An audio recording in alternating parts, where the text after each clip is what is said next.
వాగ్దానం.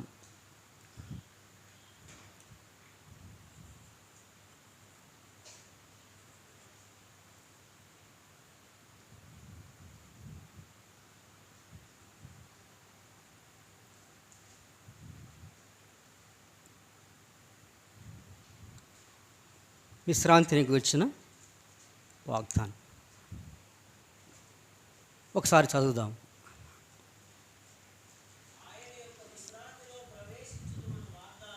ఆయన యొక్క విశ్రాంతిలో ప్రవేశించుదుమను వాగ్దానము ఇంకా నిలిచి ఉండగా, మీలో ఎవడైనను ఒకవేళ మీలో ఆ వాగ్దానం పొందకుండా తప్పిపోవునేమోనని భయము కలిగి ఉందము. వారికి ప్రకటింపబడినట్లుగా మనకును సువార్త ప్రకటింపబడింది. కానీ వారు వినిన వారితో విశ్వాసం గలవారే కలిసి ఉండలేదు గనుక విన్న వాక్యము వారికి నిష్ప్రయోజనమైదాయను.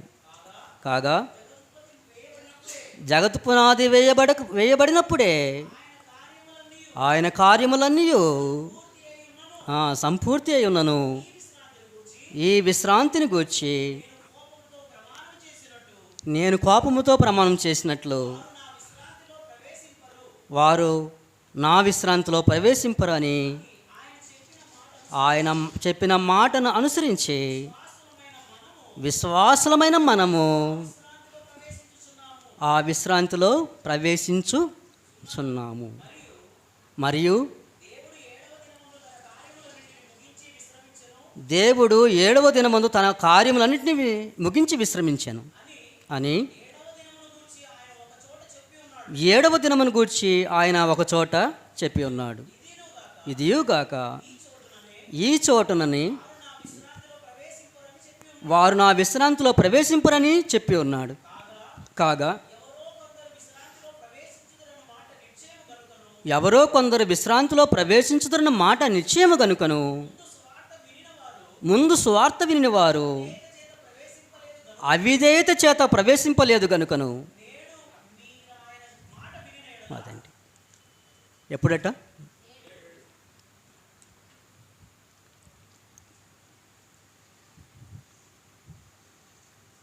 నేడు మీరు ఆయన మాట విని ఎడల మీ హృదయములను కఠినపరచుకొనకూడని వెనుక చెప్పబడిన ప్రకారము ఇంతకాలమైన తర్వాత దావీదు గ్రంథములో నేడు అనేది ఏంటిదట? నేడు అని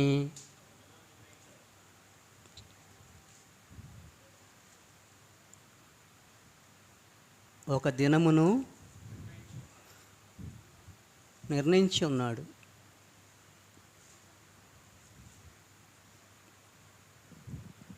నేడు అని యెహోషువ వారికి విశ్రాంతి కలగజేసిన యెడల ఆ తర్వాత మరొక దినమును గురించి ఆయన చెప్పకపోవును. కాబట్టి దేవుని ప్రజలకు విశ్రాంతి నిలిచి ఉన్నది. ఎందుకనగా దేవుడు తన కార్యములను ముగించి ఆదికాండం 2వ అధ్యాయంలో ఆయన విశ్రమించిన ప్రకారము ఆయన యొక్క విశ్రాంతిలో ప్రవేశించిన వాడు కూడా తన పాప కార్యములను ముగించి విశ్రమించును. కాబట్టి అవిధేయత వలన వారు పడిపోయినట్లుగా మనలో ఎవడునూ పడిపోకుండా ఆ విశ్రాంతిలో ప్రవేశించుటకు జాగ్రత్త పడదాము. చాలా విశ్రాంతిని గురించిన వాగ్దానము. ఎవరి విశ్రాంతి?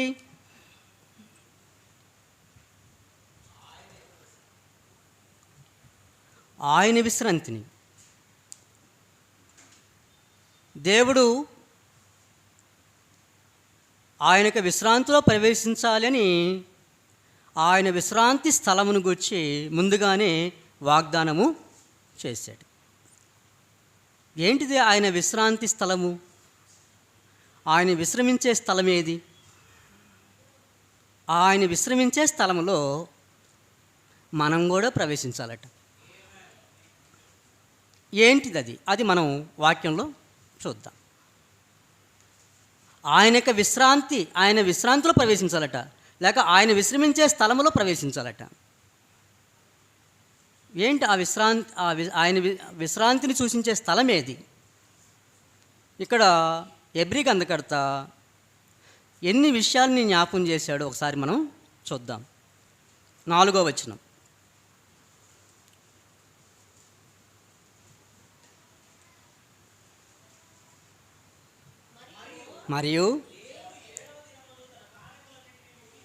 మరియు దేవుడు తన కార్యములన్నింటినీ ముగించి విశ్రమించాను. 7వ దినమున ఎన్నో దినం? అప్పుడు సృష్టి ఎన్ని దినాలు చేయబడింది? 6 దినాలు. అప్పుడు 7వ దినం దేవునికి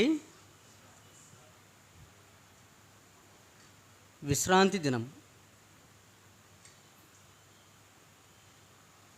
దేవునికి విశ్రాంతి దినం. అప్పుడు దేవుడు విశ్రమించిన దినం. అప్పుడు దేవుడు తన కార్యములను ముగించి విశ్రమించాడు. తన కార్యములను ముగించి విశ్రమించినప్పుడు ఆ దినాన్ని ఆయన ఏం చేశాడు? పరిశుద్ధపరిచాడు.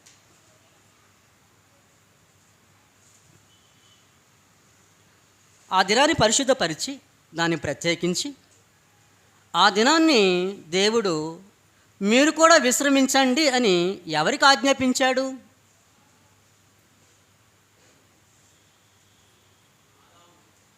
ఆదాముకా? పితరులకా? ఆ విశ్రాంతి దినాన్ని మీరు పరిశుద్ధంగా ఆచరించమని దేవుడు ఎవరికి ఆజ్ఞాపించాడు? అదనమాట. ఎప్పుడు? ఎక్కడ?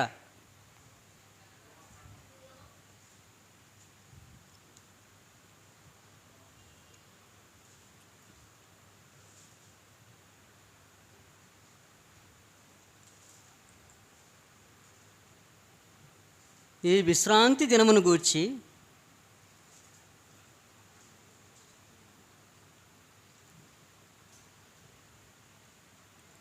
దేవుడు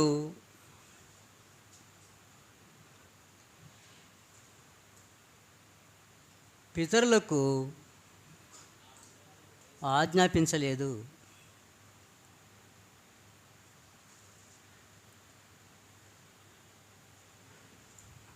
ఎవరికి ఆజ్ఞాపించలేదు? పితరులకు. ఎన్ని వేల సంవత్సరాలు? 2500 సంవత్సరాలు. పితరుల కాలం ఎంతకాలం అండి?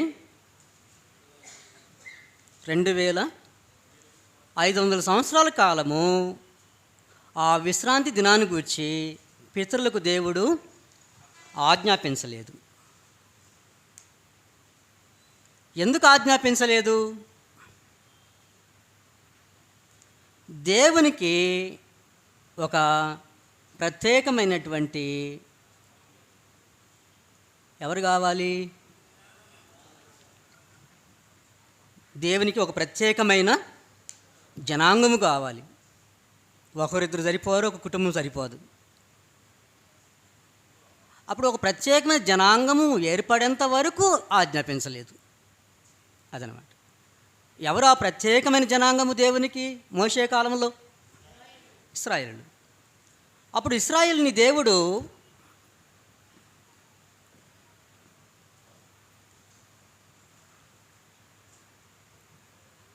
ఇశ్రాయేలీయులకు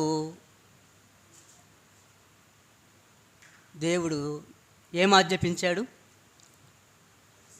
విశ్రాంతి దినమును ఆజ్ఞాపించాడు.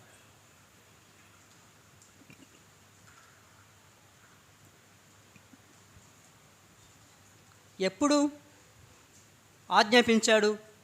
ఇశ్రాయేళ్ళకి. నిర్గమకాండం 16వ అధ్యాయం మొదటి నుంచి.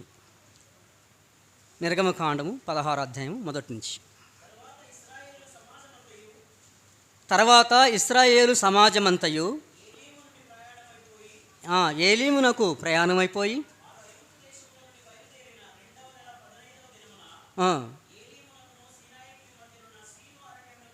సీను అరణ్యమునకు వచ్చారు. వాళ్ళు ఎక్కడున్నారండి వారు ఇప్పుడు? ఏ అరణ్యము? సీను అరణ్యంకి వచ్చారు. ఎక్కడి నుంచి బయలుదేరి? ఐగుప్తు నుండి బయలుదేరి. ఏమి దాటారు? 15వ అధ్యాయంలో దేని దాటి వచ్చారు? ఏ సముద్రము? ఎర్ర సముద్రం దాటారు. ఎన్ని అధ్యాయము? 15వ అధ్యాయం. 14వ అధ్యాయం దాటారు. 15వ అధ్యాయంలో కీర్తన పాడారు. ఏం పాడారు? దేనికి? అది దాటి వచ్చినందుకు. అప్పుడు ఎర్ర సముద్రం దాటిన సందర్భంలో దేవుడు ఎర్ర సముద్రాన్ని దాటి ఎక్కడికి వచ్చారు? సీను అరణ్యంకి వచ్చారు. ఆ సీను అరణ్యంలో వాళ్ళందరూ అక్కడ గుడారాలు వేసుకొని అక్కడ ఉన్నారు ఆ సీను అరణ్యంలో. అప్పుడు వారికి ఆకలి అయింది. ఆకలి అయితే వారు మోషే మీద సనగడం స్టార్ట్ చేశారు. ఆహారం లేక మమ్మల్ని చంపడానికి తీసుకొచ్చావా అరణ్యంలో అన్నారు. అప్పుడు దేవుడు మోషే దేవునికి మొరపెట్టుకున్నాడు. దేవుడు అన్నాడు, నా సేవకుడని మోషే మీద మీరు సనుగుతారా? మీరు సనుగుతుంది మోషే మీద కాదు. ఎవరి మీద? నా మీదే సనుగుతున్నారు. అంటే నా యందు మీకు నమ్మకం లేకుండా పోయింది. ఎర్ర సముద్రం దాటించినా సనుగుడు మానుకోవాలా, అరణ్యంలోనూ సనుగుడు మానుకోవాలా, ఐగుప్తులో సనుగులు మానుకోవాలా. మీరు సనుగుతూనే వచ్చారు. అందుకని దేవుడు ఆ అరణ్యములో వారికి ఏమిచ్చాడండి? ఏమిస్తున్నాడు? మన్నా. ఇప్పుడు చదవండి 16వ అధ్యాయం. ఆ అరణ్యములో ఇశ్రాయేలు సమాజమంతయు మోషే అహరోనుల మీద సనుగెను. ఇశ్రాయేలీలు మేము మాంసము వండుకొని కుండల యొద్ద కూర్చుండి తృప్తిగా ఆహారము తినప్పుడు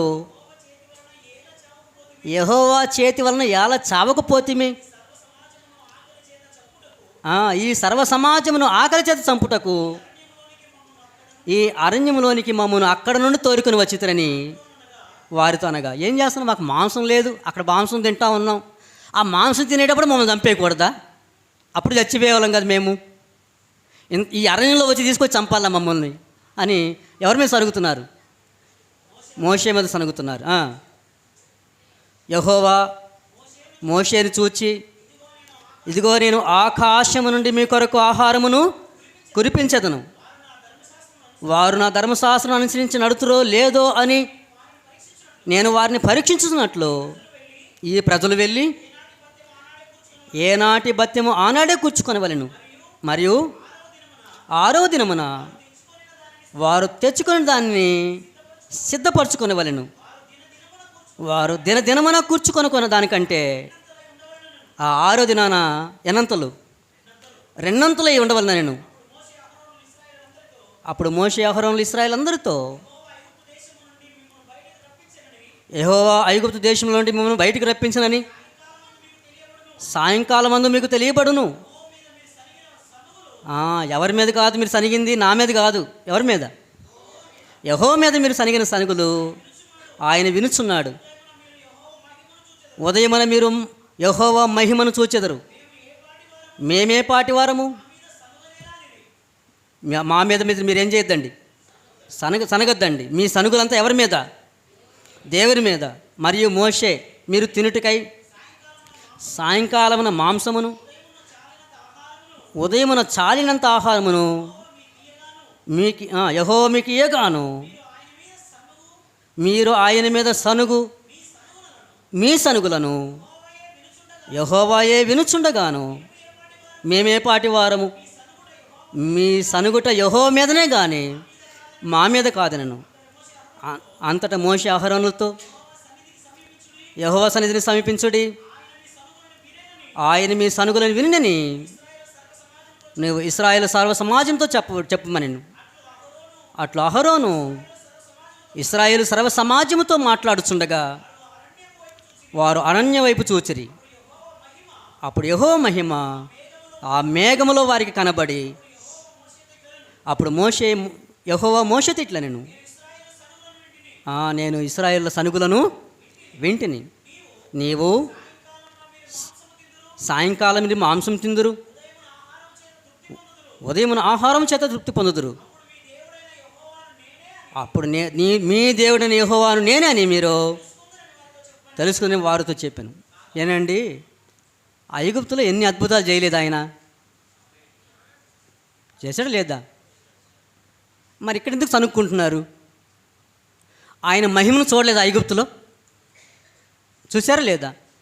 మరి ఇక్కడ ఎందుకు సనుక్కుంటున్నారు? అక్కడ అద్భుతం చూసిన వానికి ఇక్కడ ఎందుకు నమ్మకం లేకుండా పోయింది?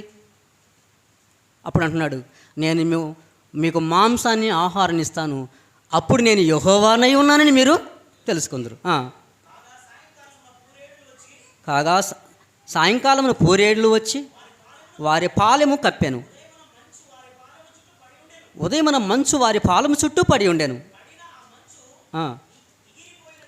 ఎగిరిపోయిన తర్వాత నూగు మంచు వలె సన్నని కణములో అరణ్యపు భూమి మీద కనబడెను. ఇశ్రాయేలు దాన్ని చూసినప్పుడు అది ఏమైనదని తెలియక దాని పేరేంటి? ఇదేమి అదనమాట. అదేమో తెలియదు, దాని పేరేంటో తెలియలే. దానికి ఏమేమి పేరు పెట్టారు? ఇదేమి అదనమాట. మన్నా అంటే ఏంటి? అది మన్నా అనే మాటకు అర్థం ఏంటండి?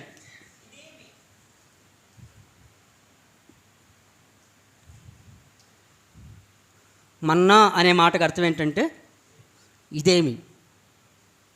ఒకవేళ ఎవరైనా మన్నా చర్చ్ అని పెట్టుకున్నాడు అనుకో, దాని పేరేంటి? ఇదేమి చర్చ్ అదనమాట. అర్థమవుతుందండి? మన్నా అంటే ఇదేమి. వాళ్ళకి అర్థం కావాలా, అందుకని దాన్ని మన్నా అని పేరు పెట్టేశారు. సరే,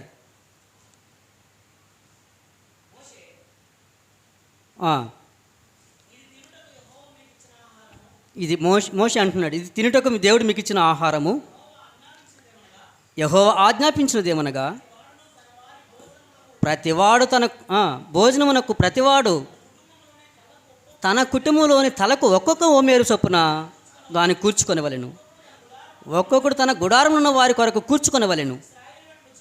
ఇశ్రాయేలు అట్లు చేయగా కొందరు హెచ్చుగాను కొందరు తక్కువగాను కూర్చుకొనిది. వారు ఓమేరుతో కొలిసినప్పుడు హెచ్చుగా కూర్చుకునే వానికి ఎక్కువ కాలే మిగలలేదు,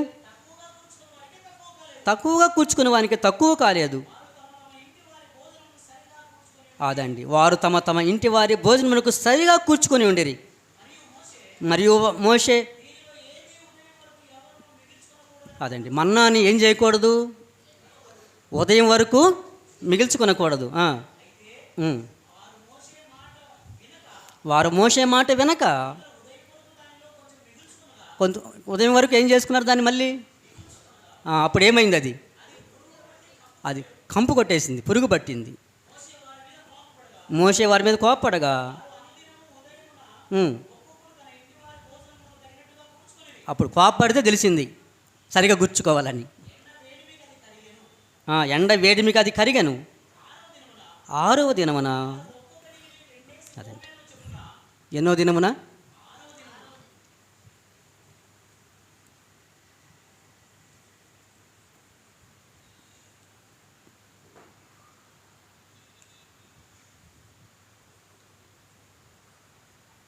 6వ దినమున వారు ఒక్కొక్కరికి 5 దినాలు అయిపోయినాయి. ఇది 6వ దినం. 6వ దినాన రెండంతలు కూర్చుకోవాలి కదా వారు. ఎన్నంతలు? 2 అంతలు. అప్పుడు 2 అంతలు కూర్చుకున్నారు. అప్పుడు 7వ దినం వచ్చింది. ఏం జరిగింది చదవండి. యెహోవా చెప్పిన మాట ఇది, రేపు విశ్రాంతి దినము, అది యెహోవాకు పరిశుద్ధమైన విశ్రాంతి దినము. మీరు కాల్చుకొనవలసింది కాల్చుకొనుడి, మీరు వండుకొనవలసింది వండుకొనుడి. ఉదయం వరకు మిగిలినదంతయు మిగిలినంత ఉదయం వరకు ఆ 7వ దినాన్ని ఏం చేయాలి? మీరు మీ కొరకు ఉంచుకోవాలి. ఎందుకంటే 200 ఇచ్చాడు కదా, కాబట్టి ఉదయం వరకు దాన్ని ఏం చేసుకోవాలి? మీరు దాన్ని ఉంచుకోవాలి. మోషే ఆజ్ఞాపించినట్లు ఉదయం వరకు దాన్ని ఉంచుకొనిరి, అది కంపు కొట్టలేదు. దేవుడు ఉంచుకోవద్దని చెప్పినప్పుడు ఏమైంది? అది కంపు కొట్టింది. ఇప్పుడు ఉంచుకోమంటున్నాడు 7వ దినాన. 7వ దినాన్ని మీరు సమకూర్చుకోవద్దండి, దాన్ని భద్రపరచుకొని అన్నాడు, అది కంపు కొట్టలేదు. మోషే, నేడు మీరు దాన్ని తినుడి. నేడు యెహోవాకు విశ్రాంతి దినము, నేడు అది బయట దొరకదు. ఈ విషయాలన్నీ మనకు వింటుంటే అపోస్తుల బోధ మన్నా అని తెలియట్లేదా మనకి? అపోస్తుల బోధ 40 సంవత్సరాలు, వాళ్ళు 40 దినాలు ఎలాగైతే అరణ్యంలో మన్నాను తిన్నారో అలాగ 40 సంవత్సరాలు అపోస్తుల ద్వారా దేవుడిచ్చిన వాక్యం అనే మన్నా తెలియట్లేదా మనకి? ఆ నమూనా కనపడట్లేదా మనకి? అది మైండ్లో పెట్టుకొని చదవండి ఒకసారి ఆ వచనం అంతా. అపోస్తుల కాలాన్ని, ఆ 40 సంవత్సరాల కాలాన్ని, ఈ 40 సంవత్సరాల అరణ్య ప్రయాణంలో వారు తిన్న మన్నాని ఒకసారి మైండ్లో పెట్టుకొని చదవండి. దాన్ని ఛాయారూపకంగా లేదా? ఆ పోలిక కనపడట్లేదా మనకి? ఇప్పుడు చదువుదాం కింద నుంచి. నేడు దాని తినుడి, నేడు యెహోవాకు విశ్రాంతి దినము. ఆ 40 సంవత్సరాలు క్రొత్త నిబంధన సందేశం సంపూర్ణంగా మీరు సమకూర్చుకోండి. అపోస్తుల బోధ ద్వారా సమకూర్చుకున్న తర్వాత 40 సంవత్సరాల తర్వాత ఇక అది బయట ఆ సందేశము దొరకదు. దాన్ని ఏం చేస్తాను? నేను సంపూర్ణంగా మీకు ఇచ్చేసాను. అదనమాట, అర్థమవుతుంది. ఆ పోలిక అనమాట, ఆ సాదృశ్యం మన్నాకు. ఆ మన్నా ఇప్పుడు వారు సమకూర్చుకున్నారు అపోస్తుల బోధ ద్వారా. ఎవరండి ఆ వాక్యం అనే మన్నా? ప్రభు అయిన యేసుక్రీస్తు వారు. ఆ సాదృశ్యం మొత్తం 16వ అధ్యాయంలో కనపడుతుంది మనకి. మన్నాను సమకూర్చుకోవడం, ఆ మన్నాన్ని కనాను పొలిమేర దాకా తినడం, కనాను పొలిమేరలకు వచ్చిన తర్వాత అది మానిపోవడం, అంతా ఒక ఛాయారూపకం, ఒక పోలిక క్రొత్త నిబంధనకు. అపోస్తుల కాలానికి ఒక పోలిక, ఆ 40 సంవత్సరాల కాలానికి ఒక ప్రత్యేకమైనటువంటి పోలిక అది. ఆ పోలిక ఇప్పుడే కాదు, ఇంకా పోను పోను తెలుసుకుంటాం అది అవునా కాదా అనేటువంటిది. అర్థమవుతుందండి? సరే, 6 దినములు దాన్ని కూర్చుకునే వలెను. ఆ విశ్రాంతి దినమున అనగా 7వ దినమున అది మీకు దొరకదు. తర్వాత అట్టు జరి 26వ వచనం, 27వ వచనం. అట్లు జరిగాను, ప్రజల్లో కొందరు 7వ దినమున దాన్ని కూర్చుకొని వెళ్ళగా వారికి ఏమీ దొరకకపోయాను. అందుకు యెహోవా మోషేతో ఇట్లనెను. కొంతమంది మళ్ళీ ఏం చేశారు? కూర్చుకోవడానికి మళ్ళీ వెళ్ళారు, ఇంకేం దొరుకుతుందేమో చూద్దామని. దేవుడు వద్దు అన్న తర్వాత వద్దు అంతే. అపోస్తుల ద్వారా బోధ ఇచ్చేసిన తర్వాత ఇంకొక బోధ కోసం దేవుని ప్రత్యక్షత కొరకు వెళ్ళకూడదు నువ్వు, అంతే. వాక్యం అనే మన్నా 40 సంవత్సరాలు అపోస్తుల బోధలు ఇచ్చేసిన తర్వాత మళ్ళీ కొత్త బోధ కొరకు నువ్వు దేవుని ప్రత్యక్షతను ఎదుక్కొని ఏం చేయకూడదు? వద్దు అన్న తర్వాత వెళ్ళకూడదు, ఇంక అంతే. అర్థమే. ఇచ్చేసాడు క్రొత్త నిబంధన 40 సంవత్సరాలు మన్నా ఇచ్చేసాడు. మన్నా ఇచ్చేసిన తర్వాత మళ్ళీ కూర్చుకోవడానికి వెళ్ళడం ఎందుకు? ఒక క్రొత్త బోధన తెచ్చుకోవడానికా? ఆ మన్నా యేసుక్రీస్తు వారిని సూచిస్తూ ఉంది. యేసుక్రీస్తు యొక్క వాక్యాన్ని, ఆయన క్రొత్త నిబంధన సందేశాన్ని సూచిస్తూ ఉంది. అది ఎలా సూచించిందో పోను పోను అర్థమవుతుంది మనకి. అర్థమవుతుందండి? ఈ అంశం పూర్తిగా విన్న తర్వాత ఆ విషయం మనకి అర్థమవుతుంది. ఇప్పుడు చూద్దాం. అందుకు యెహోవా మోషేతో ఇట్లనెను, మీరు ఎన్నాళ్ళ వరకు నా ఆజ్ఞలను, నా ధర్మశాస్త్రములను అనుసరించి నడవనొల్లరు? చూడుడి, నిశ్చయముగా యెహోవా ఈ విశ్రాంతి దినమును ఆచరించుటకు సెలవిచ్చను గనుక 6వ దినమున 2 దినముల ఆహారము మీకు అనుగ్రహించుచున్నాడు. ప్రతి వాడును తన చోట నిలిచి ఉండవలెను. 7వ దినమున ఎవడును తన చోట నుండి బయలు వెళ్ళకూడదనెను. కాబట్టి 7వ దినమున ప్రజలు విశ్రమించిరి. ఇశ్రాయేలు దానికి మన్నా అని పేరు పెట్టిరి. 35వ వచనం. ఇశ్రాయేలు నివసించిన దేశం కనాను దేశం కదండి. ఏ దేశం అది? కనాను దేశం వచ్చు వరకు కనానమునకు తాము వచ్చు 40 ఏండ్లు మన్నానే తినుచుండిరి. వారు కనాన దేశపు పొలిమేరలు చేరు వరకు మన్నాను తినిరి. తర్వాత మన్నా ఏమైంది? నిలిచిపోయింది. యెహోషువ గ్రంథం 5:12. యెహోషువ గ్రంథం 5:12 ఏమైపోయింది? మన్నా నిలిచిపోయింది. యెహోషువ 5:12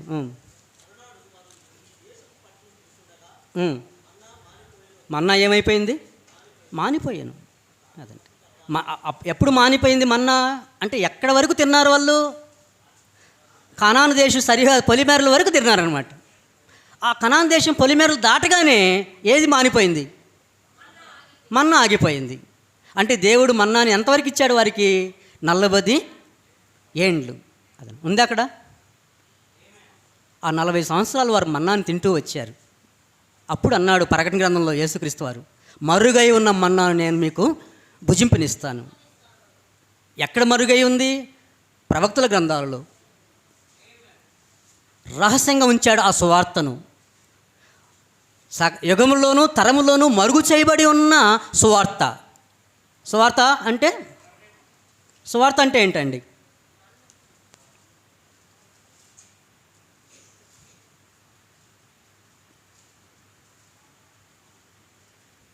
సువార్త అంటే మరుగై ఉన్న మన్నా. ఎక్కడ మరుగై ఉంది ఇది? తరములలోనూ యుగములలోనూ. ఏ గ్రంథాల్లో? ప్రవక్తల గ్రంథాలలో.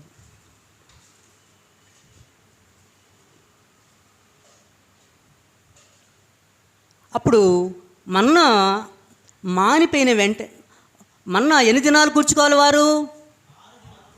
6 దినాలు.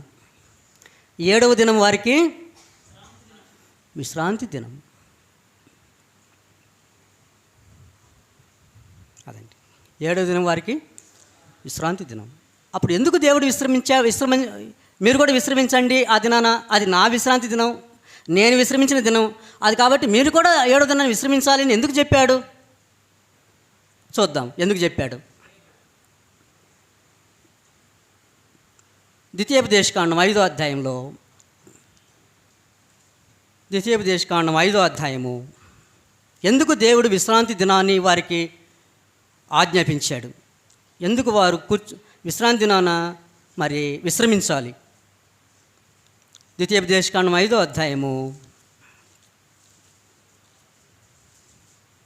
12 నుంచి చదువుదాం, 15 వరకు. నీ దేవుడు యెహోవా నీకు ఆజ్ఞాపించినట్లు విశ్రాంతి దినమును పరిశుద్ధంగా ఆచరించుము. 6 దినములు నువ్వు కష్టపడి నీ పని అంతము చేయవలెను. 7వ దినము నీ దేవుని యెహోవాకు విశ్రాంతి దినము. దానిలో నీవైనను, నీ కుమారుడైనను, నీ కుమార్తెనను, నీ దాసుడైనను, నీ దాసి అయినను, నీ ఎద్దైనను, నీ గాడిదైనను, నీ పశువుల్లో ఏదైనను, నీ ఇంట్లో ఉన్న పరదేశి అయినను ఏ పనియూ చేయకూడదు. ఎందుకంటే నీవరి నీ దాసుడు నీ దాసియును విశ్రమింపవలెను. ఇప్పుడు చెప్తున్నాడు అనమాట. ఎందుకో కారణం చెప్తున్నాడు 15వ వచనంలో. నీవు ఐగుప్తు దేశమందు దాసుడై ఉన్నప్పుడు నీ దేవుని యెహోవా బాహుబలము చేత చాచిన చేతి చేతను నిన్ను అక్కడి నుండి రప్పించినని జ్ఞాపకం చేసుకున్నాము. అందుచేత అదనమాట విశ్రాంతి దినము ఆచరింపవలనని నీ దేవుని యెహోవా నీకు ఆజ్ఞాపించి. ఎందుచేత ఇదిగో దాస్య గృహంలో నుండి ఐగుప్తు నుంచి నేను బయటికి రప్పించాను కదా, దాన్ని నువ్వేం చేయాలి? జ్ఞాపకము చేసుకోవాలి. అదన్నమాట. జ్ఞాపకం చేసుకోవాలి. దేన్ని నువ్వు జ్ఞాపకం చేసుకోవాలి? నిన్ను ఐగుప్తు బానిసత్వం నుంచి దేవుడు విడిపించాడన్న దాన్ని నువ్వు జ్ఞాపకము చేసుకోవాలి. అప్పుడు మన్నా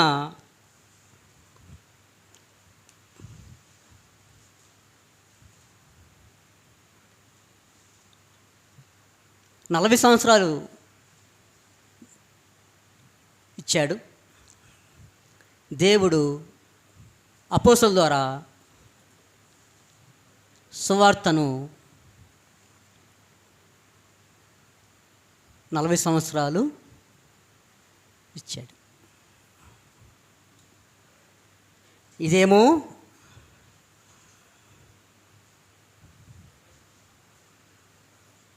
మోషే ద్వారా, ఇదేమో అపోస్తలుల ద్వారా.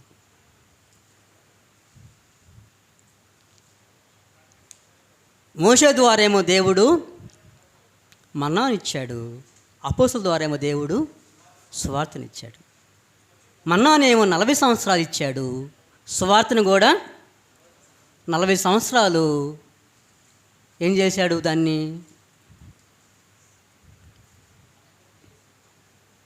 స్థిరపరిచి సంపూర్ణంగా ఇచ్చాడు. అర్థం ఇంకా పోను ఇంకా లోతుగా అర్థమవుతుంది. ఇప్పుడు పైన చెప్పుకుంటున్నాం. అసలు ఇంకా మనం లోపలికి వెళ్ళి ఆలోచిస్తే ఇంకా నిగూఢమైన విషయాలు చాలా ఉన్నాయి. ఆ విషయాలు మనం ఆలోచించేద్దాం. అర్థమవుతుందండి? ఊరికి అట్లా తగిలిస్తున్నాను మీకు, అంతే ఛాయ. మీరు దాన్ని సంపూర్ణంగా తెలుసుకోవడానికి ఇంకా లాస్ట్కి వెళ్ళాలి. మనం ఇంకా ప్రారంభంలోనే ఉన్నాం. అర్థమవుతుంది కదండి?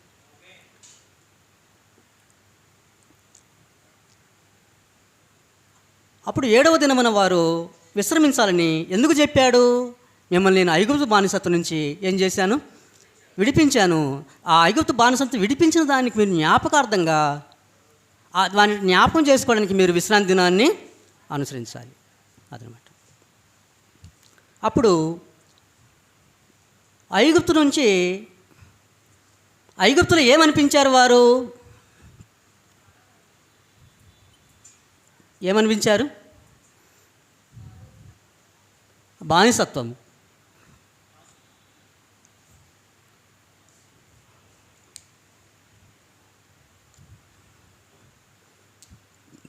అపోస్తుల కాలంలో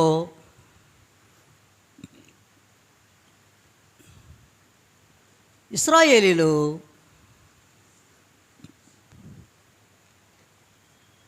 దేని దాస్యం కింద ఉన్నారు?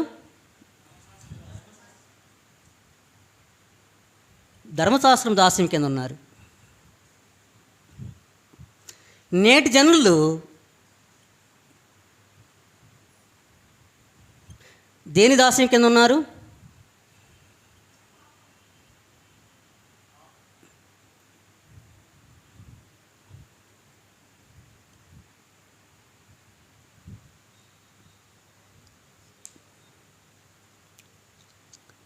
ఐగుప్తులో వారు బానిసత్వం ఉన్నారు.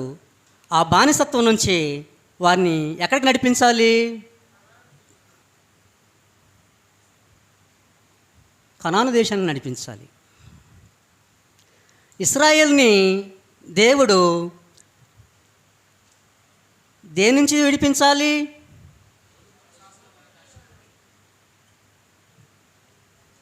ధర్మశాస్త్రం నుంచి విడిపించాలి. అప్పుడు ఐగుప్తు నుంచి కనానికి వెళ్ళడానికి ఎన్ని సంవత్సరాలు పట్టింది? 40 సంవత్సరాలు. ధర్మశాస్త్రం నుంచి క్రొత్త నిబంధన ఇచ్చి వారిని ఆ బానిసత్వం నుంచి విడిపించడానికి ఎంతకాలం పట్టింది?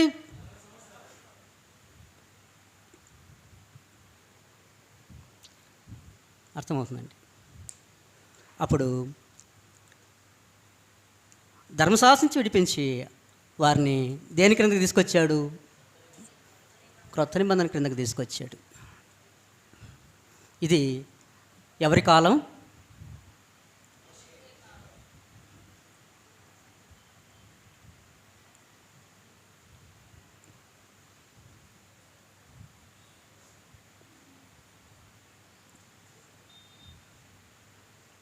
క్రొత్త నిబంధన ఇవ్వబడుతున్న కాలం. ప్రవచనాలు నెరవేరుతున్న కాలం.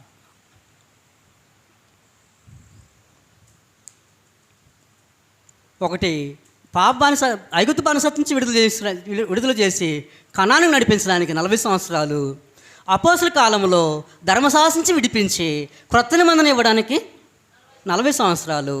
క్రొత్త నిబంధన ఇవ్వబడుతున్న కాలము, ప్రవచనాలు నెరవేర్చబడుతున్న కాలము అపోస్తలుల కాలం. అప్పుడు ఈ విశ్రాంతి దినము దేనికి ఆచరించమంటున్నాడు?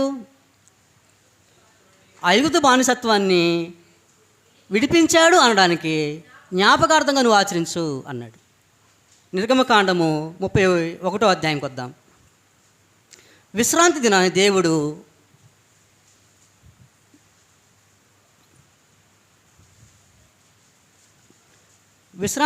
దేవుడు ఇంకా ఎందుకు ఇచ్చాడు?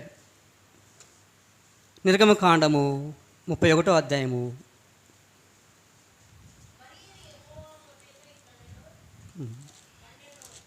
ఒక్క నిమిషం.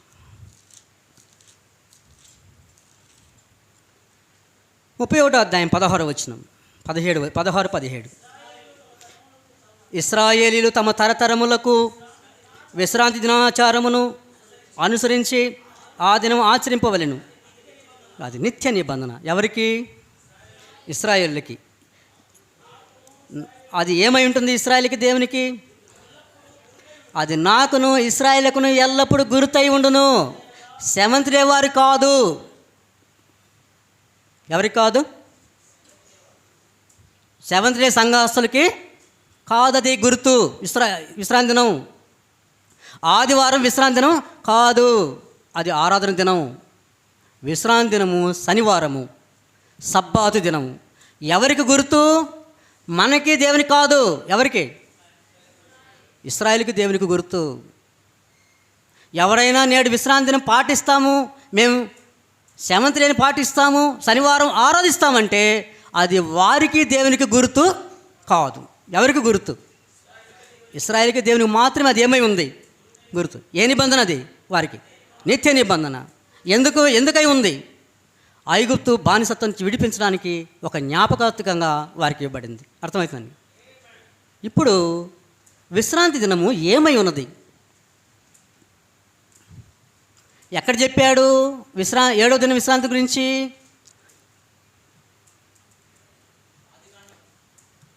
హెబ్రీ 4:4. అప్పుడు విశ్రాంతి దినము హెబ్రీ గ్రంథకర్త ఎందుకు చెప్తున్నాడు? కొలస్సీ 2వ అధ్యాయము 16-17. కొలస్సీ పత్రిక. కాబట్టి అన్నపానముల విషయంలోనైనను, పండుగ, అమావాస్య, విశ్రాంతి దినం అని వాటి విషయంలోనైనను మీకు తీర్పు తీర్చని ఎవరికి అవకాశము ఇవ్వకటి. ఏమేంటి? ఏ విషయంలో?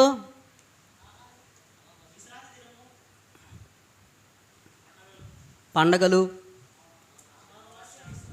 అమావాస్య, విశ్రాంతి దినము అని వాటి విషయంలో మీకు తీర్పు తెచ్చే ఎవరికి అవకాశం ఇక్కడ. ఎందుకు మీరు ఆచరించట్లేదు విశ్రాంతి దినం అని ఎవరైనా వస్తే మీకు తీర్పు తీరుస్తారేమో. మీరు విశ్రాంతి దినం ఆచరించకపోతే మీరు క్రీస్తులో లేరని చెప్తారేమో సున్నతి సంబంధాలు వచ్చి. ఆ సున్నతి సంబంధాలు మీరు అవకాశం ఇవ్వద్దండి. కొంతమంది యూదులు బయలుదేరారు అపోస్తల కాలంలో ఇదేనా ఆచరించమని, విశ్రాంతి దినం ఆచరించమని. అలాంటి వారు మీకు తీర్పు తెచ్చడానికి ఏమి ఇవ్వద్దు, మీరు అవకాశం ఇవ్వద్దు. ఇవి 17వ వచనం. ఇది రాబో వాటి ఛాయ, నిజస్వరూపమా? విశ్రాంతి దినం ఛాయ. నిజస్వరూపం ఎక్కడుంది అంటే క్రీస్తులో ఉన్న నిజస్వరూపానికి విశ్రాంతి దినము ఒక ఛాయ.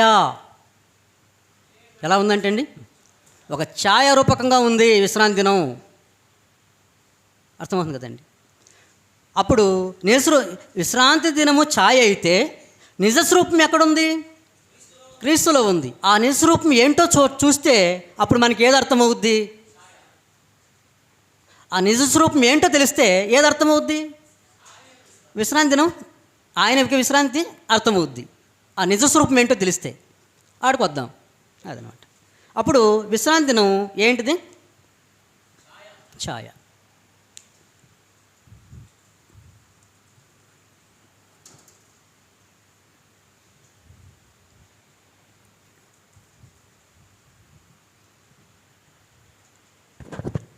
రెండవది, ఇప్పుడు దాకా ఎన్ని చెప్పుకున్నాం మనం? మొదటి విషయాన్ని. ఏంటి మొదటి విషయం? విశ్రాంతి దినము అన్నమాట. మొదటి విషయం అది. రెండవ విషయానికి వద్దాం. నిర్గమకాండము 24, నిర్గమకాండం 24వ అధ్యాయము. నిర్గమకాండము 24వ అధ్యాయము 8వ వచనం, 8, 9 వచనాలు. అప్పుడు మోషే రక్తమును తీసుకొని ప్రజల మీద ప్రోక్షించి, అదేనా అక్కడుంది? కాదు, మీరు సరిగా చదవట్ల. నిర్గమకాండం 24, 8, 9 వచనాలు. నిర్గమకాండం 24వ అధ్యాయం, 25వ అధ్యాయం, 25వ అధ్యాయం. ఓకే, మీరు చదువుతుంది కరెక్టే.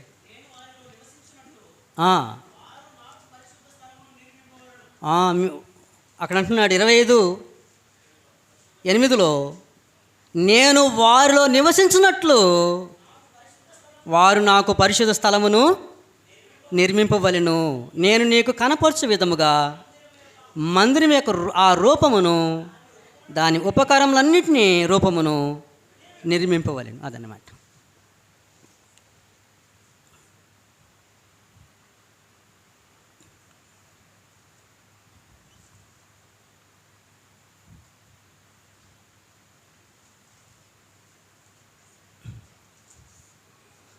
నేను వారిలో నివసించినట్లు నాకు దేని నిర్మించాలి? పరిశుద్ధ స్థలము.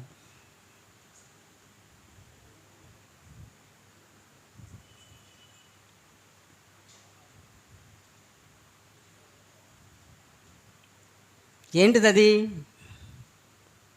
ఆ పరిశుద్ధ స్థలం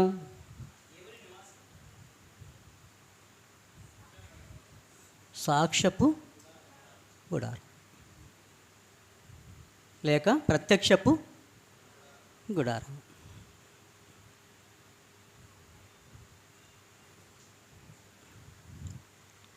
ఎట్లా నిర్మించారు దాన్ని? డేరాలతో. ఎట్లండి? ఎందుకు ఆ డేరాలతో నిర్మించాడు? వాళ్ళు మళ్ళీ వెళ్ళేటప్పుడు దాని అంతా కట్టుకొని వేసుకొని మళ్ళీ వాళ్ళు ప్రయాణం చేసిన దేశం మళ్ళీ అక్కడ వేసి మళ్ళీ వేయాలి, మళ్ళీ వెళ్ళాలి, మళ్ళీ అక్కడ వేయాలి. అట్లా వేస్తూ వేస్తూ ఆ గుడారం తీసుకొని వెళ్ళి మోసుకుంటూ వెళ్ళాలి. ఎక్కడి దాకా? కానాను దాకా వెళ్ళాలి. అదనమాట. అట్లా నిర్మించబడింది. ఎవరి కాలంలో? మోషే కాలంలో. అప్పుడు ఆ ప్రత్యక్ష గుడారంలో ప్రధానమైనది ఏది? మందసం. ఆ మందసంలో ఏమున్నాయి?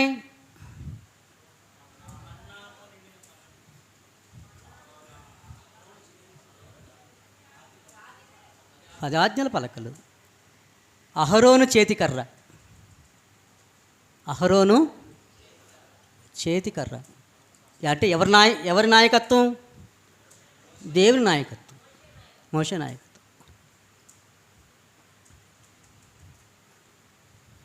ఇంకేముంది మందసంలో?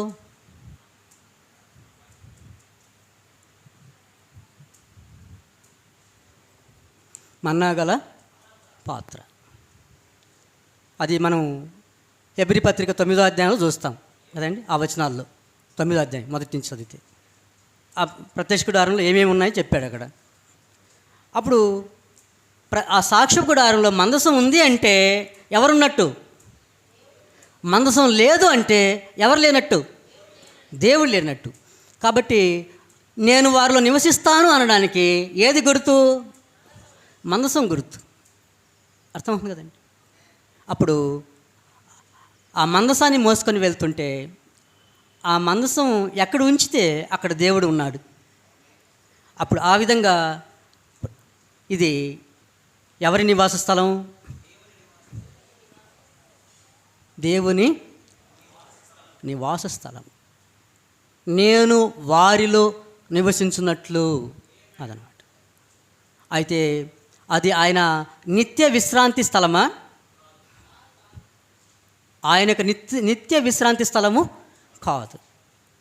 తర్వాత మూడవదిగా మనం చూస్తాం.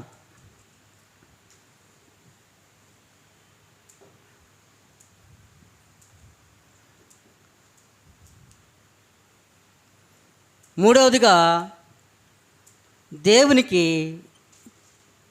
దావీదు ఏం కట్టాలనుకున్నాడు? దేవునికి మందిరము లేక ఆలయము కట్టాలనుకున్నాడు. కట్టాడా?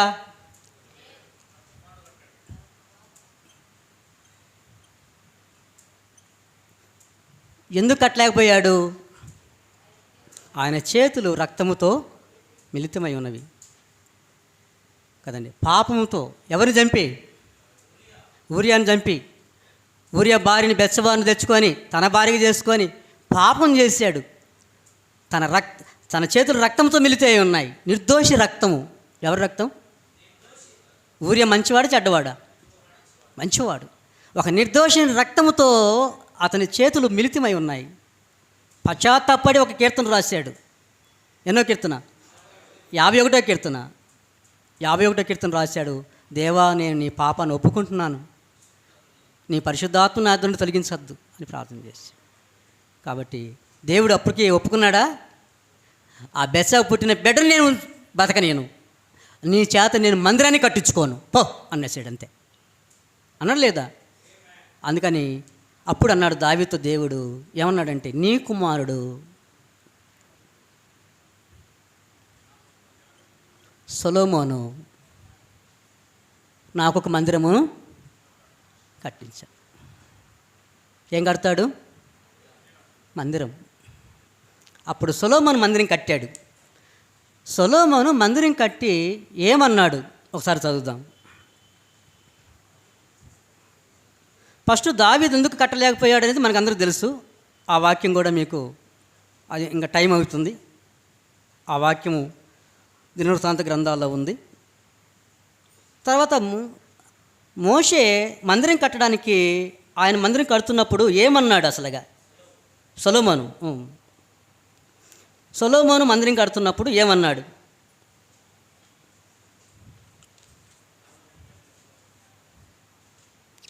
సమూయేలు 2వ గ్రంథము, రాజుల మొదటి గ్రంథము 8వ అధ్యాయం.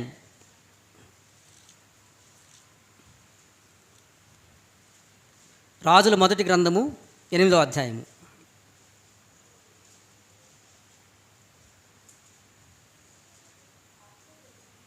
పన్నెండవ వచనం. సొలొమోను దాన్ని చూచి గాఢ అంధకారమందు నివాసము చేదునని యెహోవా సెలవిచ్చి ఉన్నాడు. నీవు నివాసము చేయుటకు నేను మందిరం కట్టించి ఉన్నాను. సదాకాలమందులో నీవు నివసించుటకై నేను ఒక స్థలము ఏర్పరిచి ఉన్నాను అని చెప్పి తన ముఖమును ప్రజల తట్టు త్రిప్పుకొని ఇశ్రాయేలు సమాజం అంతా నిలిచి ఉండగా ఇశ్రాయేలు సమాజులందరికీ ఇలాగ దీవించాను. నా తండ్రి దావీదు నాకు మాట ఇచ్చి దాన్ని నెరవేర్చిన ఇశ్రాయేలు దేవా, దేవుడైన యెహోవాకు స్తోత్రము కలుగునుగాక. నేను ఇశ్రాయేలులకు నా జనులను ఐగుప్తులో నుండి రప్పించిన నాట నుండి నా నామం దాని యందు ఉన్నట్లుగా ఇశ్రాయేలు గోత్రస్థానంలో ఏ పట్టణంలోనైనాను మందిరమును కట్టించుటకు నేను కోరలేదు, కానీ ఇశ్రాయేలులకు నా జనుల మీద దావీదును ఉంచుటకు నేను కోరుకుని ఉన్నాను అని ఆయనకు సెలవిచ్చాను.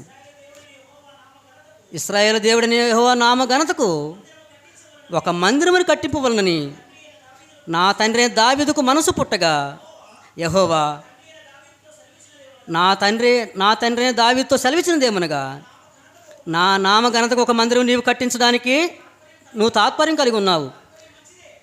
ఆ తాత్పర్యం మంచిదే, అదనమాట. ఆ మందిరం నువ్వు కట్టించకూడదు. ఎందుకు చెప్తున్నాడు? నా నామ ఘనత కొరకు మందిరం కట్టించును. ఉమ్.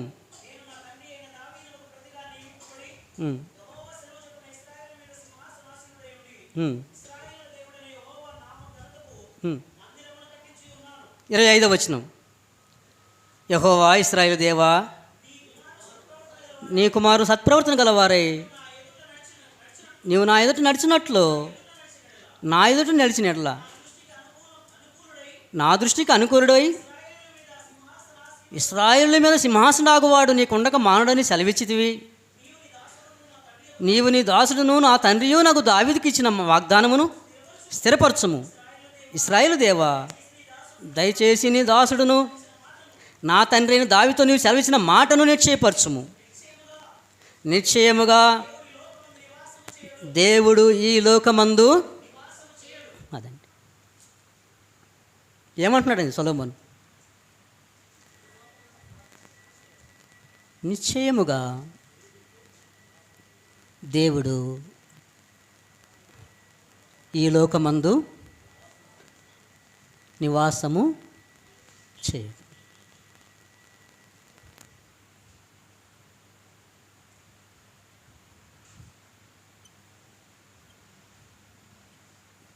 దేవుని నిత్య స్థలం ఏదండి? నిత్య నివాసం.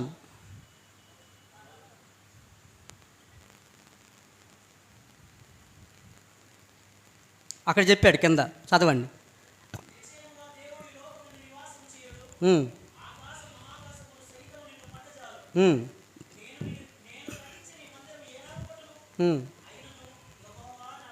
నా దేవా,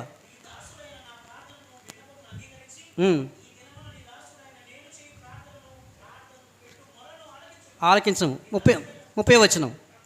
మరియు నీ దాసు నేనును నీ జనుల ఇశ్రాయేలును ఏ స్థలం తట్టు? యెరూషలేం తట్టు.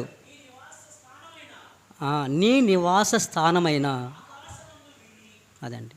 ఏంటిది దేవుని నివాస స్థానం? ఆకాశము నా సింహాసనము, భూమి నా పాదపీఠము. మీరు నా కొరకు కట్టనుద్దేశించిన ఇల్లు ఏ పాటిది? ఆకాశ మహాకాశములు సహితము నన్ను పట్టజాలవు. మీరు కట్టించే ఈ చర్చిలు, గుడులు ఏ పాటివి? మిమ్మల్ని ఎవరు కట్టమన్నారు? నేను కట్టమన్నానా? మీ చేతులతో సిమెంటు రాళ్ళు తెచ్చి మీకు దర్శనమిచ్చానా చర్చ్ బిల్డింగులు కట్టమని? ఆ బిల్డింగులు కట్టి దాని మీద దేవుని మందిరం అని రాయమని నేను చెప్పానా? మీ మనసులో ఉన్న తుచ్చమైన ఆలోచనలు బట్టి వచ్చిందా? నేను చెప్పానా గుడులు కట్టమని? నాకు ఎవడు రండి ఆ అబద్ధ ప్రవక్త అంటున్నాడు దేవుడు. ఏమంటున్నాడు? ఆ అబద్ధ బోధకులు ఎవరు, అబద్ధ ప్రవక్తలు ఎవరు? రండి. నేను ఎవరితోనూ నేను ఒక మందిరం నాకు కట్టించమని ఎవరితో చెప్పలేదు. ఆకాశ మహాకాశములు సైతము నన్ను పట్టజాలవు. సొలొమోను అంత మందిరాన్ని కట్టి బంగారంతో, ఎంతో? ఆకాశ మహాకాశములు సైతం నిన్ను పట్టజాలవే, నేను కట్టించిన ఈ మందిరము ఎలాగు పట్టును? యెషయా 66:1. యెషయా, ఆకాశము నా సింహాసనము, భూమి నా పాదపీఠము. మీరు నా కొరకు కట్టనుద్దేశించిన ఇల్లు ఏ పాటిది?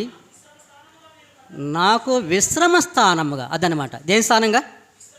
విశ్రమ స్థానంగా కట్టనుద్దేశించిన ఇల్లు ఏ పాటిది? అవన్నీ నా హస్తకృతములు కావా? అపోస్తుల కార్యం 7వ అధ్యాయం. అపోస్తుల కార్యం 7వ అధ్యాయం 47-50. అయితే సొలొమోను ఆయన కొరకు మందిరము కట్టించెను. అయినను ఆకాశము నా సింహాసనము, భూమి నా పాదపీఠము.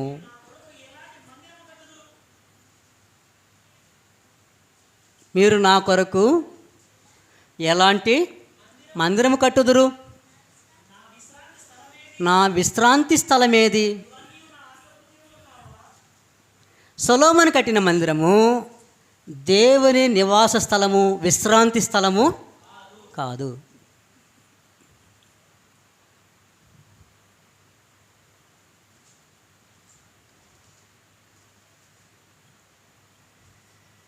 రాసుకోండి అది.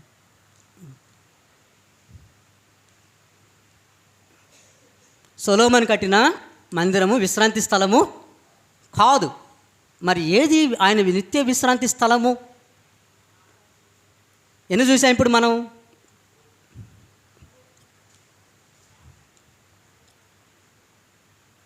4.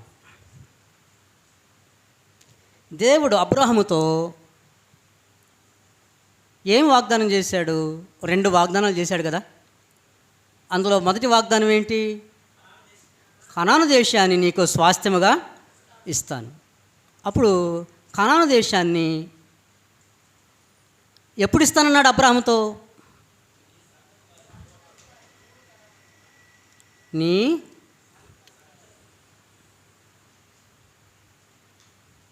4వ తరమునకు.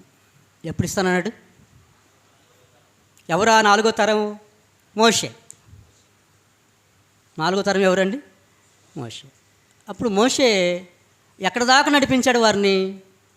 ఆ పొలిమేరల దాకా నడిపించాడు. అప్పుడు మోషేతో దేవుడు అన్నాడు, నువ్వు కనానికి ప్రవేశించద్దు, నువ్వు కూడా పాపం చేసావు నా దృష్టికి, నువ్వు కూడా తప్పు చేసావు, నువ్వు కూడా వెళ్ళొద్దు అన్నాడు. అంటే దేవుడు తన పన ఏం లేదు దేవునికి. దేవుడు పక్షపాతి కాడు. నువ్వు క్రైస్తులు పాపం చేసినా, అన్యుడు పాపం చేసినా ఎడవడు. అదనమాట. కాబట్టి 4వ తరం వారు ఎక్కడికి ప్రవేశిస్తారు?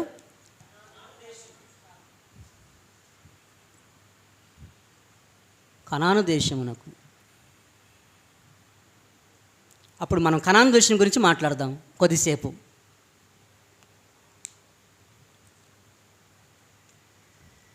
కనాను దేశం గురించి మనం కొన్ని విషయాలు మనం మాట్లాడదామండి. దేవుడు అపోస్తల కార్యం చూడండి ఒకసారి. అపోస్తల కార్యం 24-25.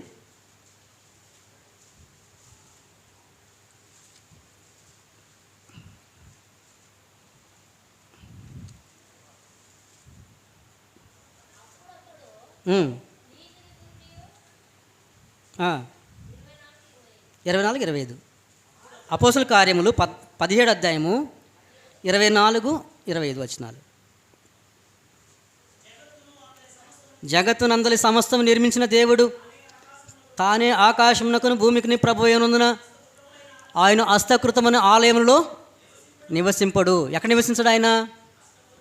హస్తకృతమైన ఆలయంలో ఆయన నివాసము చేయడు. ఎవరైనా నేను దేవునికి నివాస స్థలంగా ఈ గుడి కట్టాను, ఈ చర్చి కట్టానంటే మాత్రము ఎవరు అట్టి అబద్ధ బోధకని ఎవరు కూడా ఏం చేయకూడదు, నమ్మకూడదు. నమ్మి అదే సత్యమని ఇంట్లో ప్రార్థన చేయకుండా అక్కడే ప్రార్థన చేస్తానని అనకూడదు.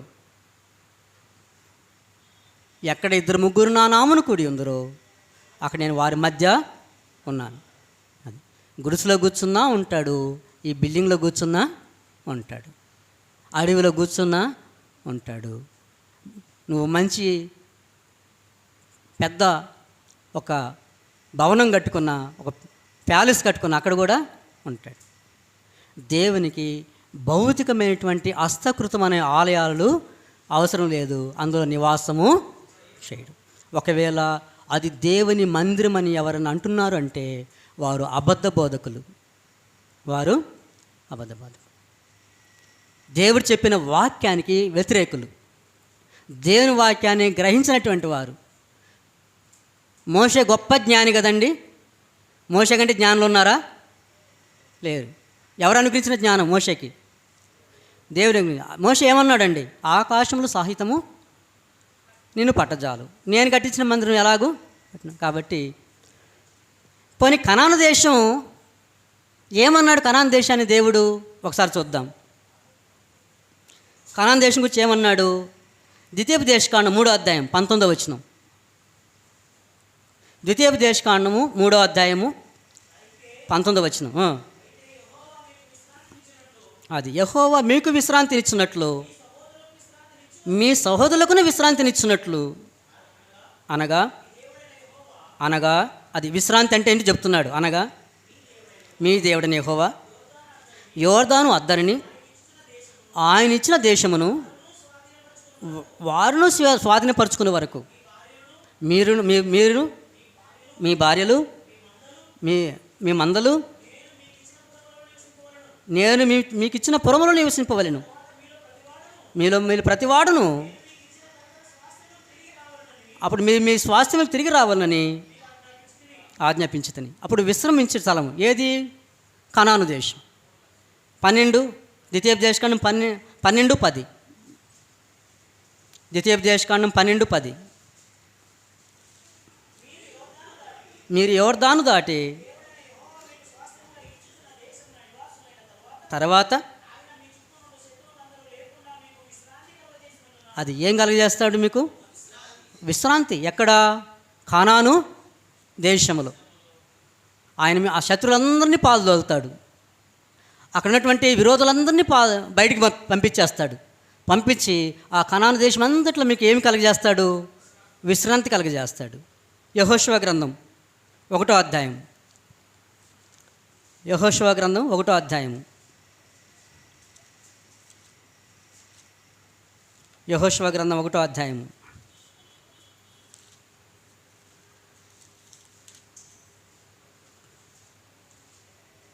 పన్నెండు నుండి 15 వరకు 15 వరకు. మరియు రూబేనులకు గాదీలకు మనష్షే అర్థగోత్రపు వారికి యెహోషువ ఇలాగూ ఆజ్ఞాపించెను.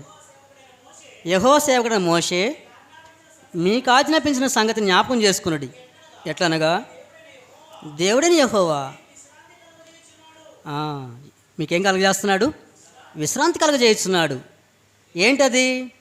ఆయన ఈ దేశము మీకు ఇచ్చును, మీ పిల్లలు మీ ఆస్తియు యోర్దాను అద్దరిని మోషే మీకు ఇచ్చిన ఈ దేశము నివసింపవలని. కానీ పరాక్రమవంతులను శూరులైన మీరందరూ యుద్ధ సన్నద్ధులై మీ సహోదరులకు ముందుగా నది దాటి యెహోవా మీకు దయచేసినట్లు మీ సహోదరులకును విశ్రాంతి దయచే వరకు.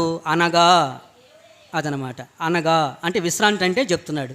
మీ దేవుని యెహోవా మీకు ఇచ్చుచున్న దేశమును స్వాధీనపరుచుకునే వరకు మీరును సహాయము చేయవాలి. అదండి. ఏంటి విశ్రాంతి వారికి? ఇశ్రాయేలుకి కానాను దేశం.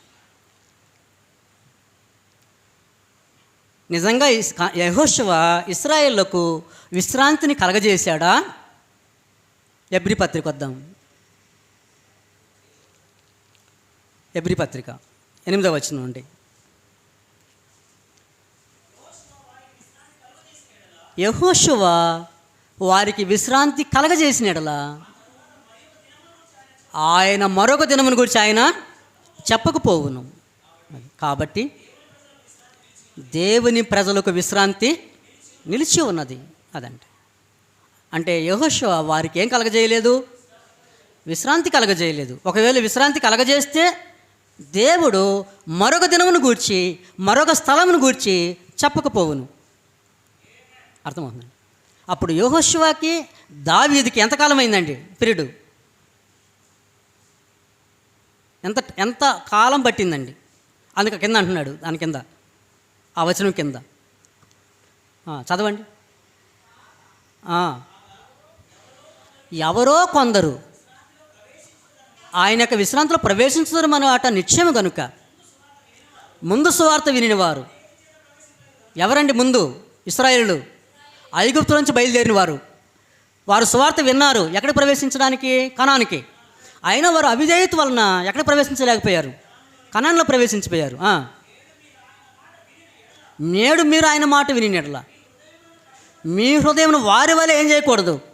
కఠినపరచుకొనుకున్నట్లు అక్కడ చెప్పబడిన ప్రకారం అదనమాట. యెహోషువ నుండి దావీదు వరకు, ఎక్కడి నుంచి యెహోషువ నుండి దావీదు వరకు ఇంతకాలమైన తర్వాత దావీదు గ్రంథంలో, అక్కడి నుంచి ఇంతకాలమైంది.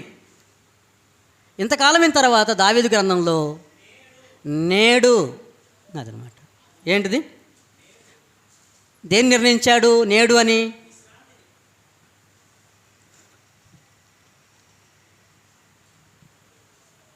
దేవుడు నేడు అని ఏం నిర్ణయించాడట? ఒక దినమును.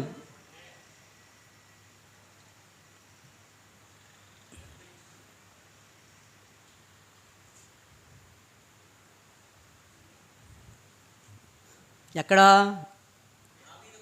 దావీదు గ్రంథంలో. కీర్తనలు 95 7-11 చదువుదాం.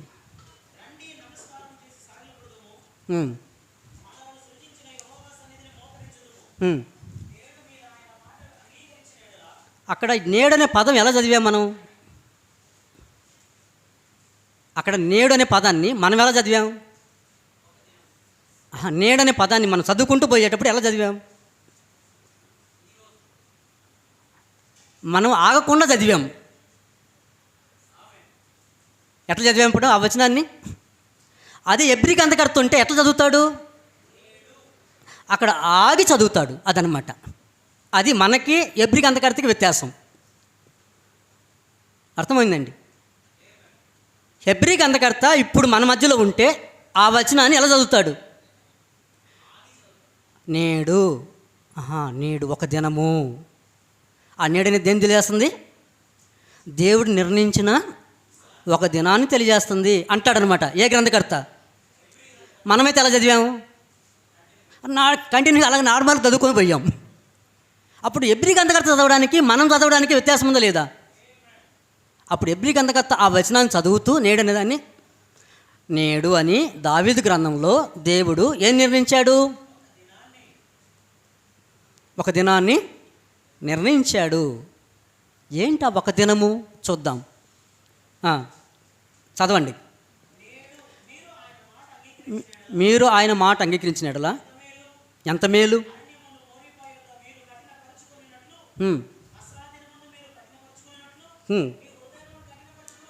కఠినపరచుకొనొకటి.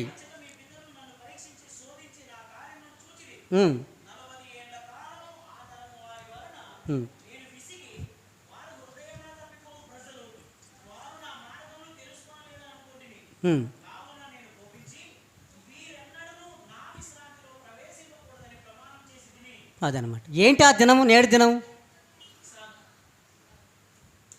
ఆయన యొక్క విశ్రాంతిలో ప్రవేశించే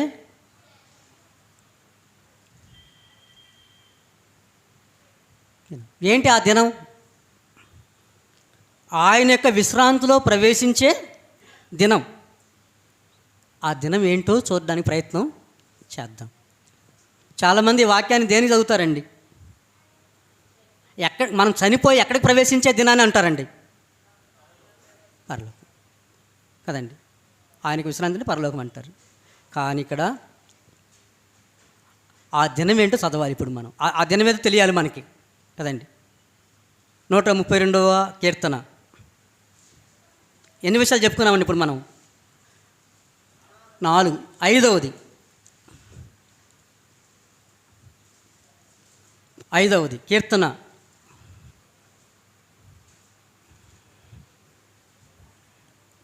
132వ కీర్తన.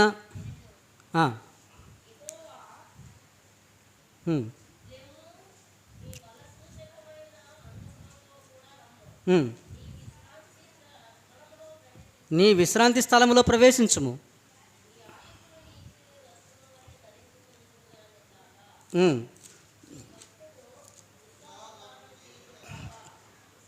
ఎనిమిది చదివారా మీరు? 12, 14 చదువుదాం. దావీదుతో ప్రమాణం చేశాడు దేవుడు, ఆయన మాట తప్పనివాడు. దేవుడు తనకు నివాస స్థలంగా పరలోకాన్ని ఏర్పాటు చేసుకున్నాడు అని ఉంది అక్కడ. యెహోవా ఆయన యొక్క విశ్రాంతి స్థలంలో మనం ప్రవేశించే ప్రవేశాన్ని ఆయన పరలోకాన్ని నిర్ణయించాడు అని ఉంది అక్కడ. మరేం నిర్ణయించాడు? ఆయన దేన్ని ఏర్పరచుకున్నాడు? సియోనును. ఏ సియోనుని? సొలొమోను కట్టాడే అదే. భౌతికంగా హస్తకృత్యాలతో నిర్మించబడింది అదే కాదు. చదవండి కిందకి. యెహోవా సియోనును ఏర్పరచుకొని ఉన్నాడు, తనకు నివాస స్థలంగా దానిని కోరుకొని ఉన్నాడు. ఇది నేను కోరిన స్థానము, ఇది నిత్యము నాకు విశ్రమ స్థానంగా ఉండును. ఇక్కడ నేను నివసిస్తాను, ఇదే నాకు ప్రియమైన స్థానం, అది నా విశ్రాంతి స్థలము, నేను విశ్రమించే స్థానము సియోను. ఆ సియోను ఏంటో చూడాలి. ఎక్కడ? మనమందరము ఆ దేవుడు విశ్రమించే సియోను ఏదో చూడాలి. ఎక్కడ? వాక్యములో. అదండి, మనుషుల మైండ్లో కాదు. ఎబ్రీ పత్రిక చదవగానే మనుషుల మైండ్లోకి వచ్చేది ఏంటిదండి? పరలోకం. దేవుని మైండ్లో ఏది ఉందండి? సియోను ఉంది.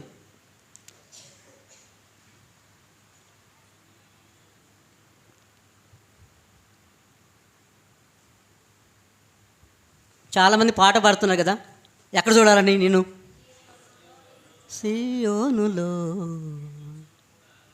నేను చూడాలని.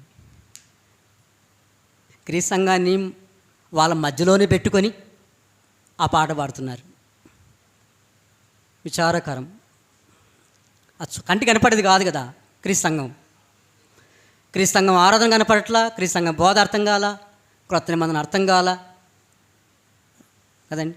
ఆ బోధే అర్థం కాల జనానికి. ఏ సియోనిది?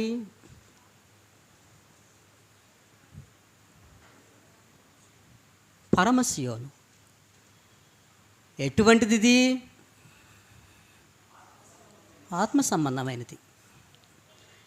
ఎక్కడ ఈ సియోను గురించి చెప్పాడు దేవుడు బైబిల్లో?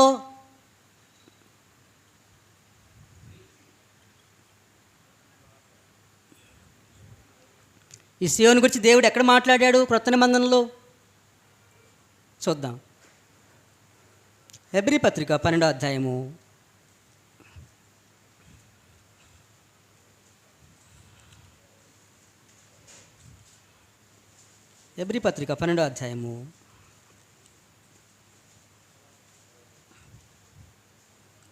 20. ఇప్పుడైతే ఎక్కడికి వచ్చారట మీరు?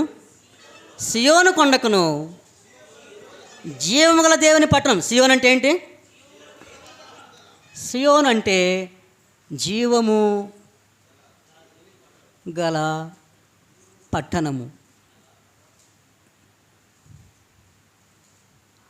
జీవం గల దేవుని పట్టణము అనగా భూలోకపు యెరూషలేము సొలొమోను కట్టాడు, పరలోకపు యెరూషలేముని క్రీస్తు కట్టాడు.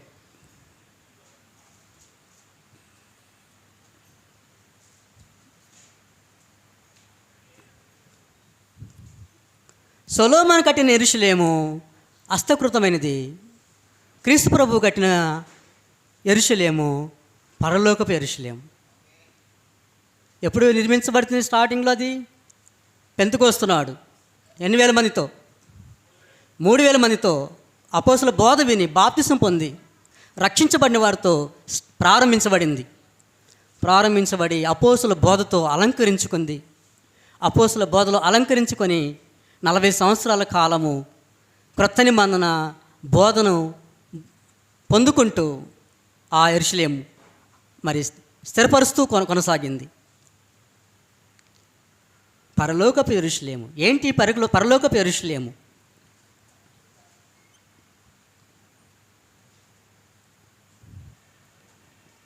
ఏంటి? పరలోకపు యెరూషలేము. గలతీ పత్రిక 4వ అధ్యాయం. గలతీ పత్రిక 4వ అధ్యాయం.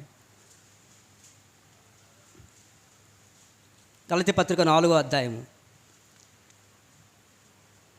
24 నుంచి. ఈ సంగతులు అలంకార రూపంగా చెప్పబడినవి. ఈ స్త్రీలు 2 నిబంధనలు, ఒకటి పాత నిబంధన, 2 క్రొత్త నిబంధన.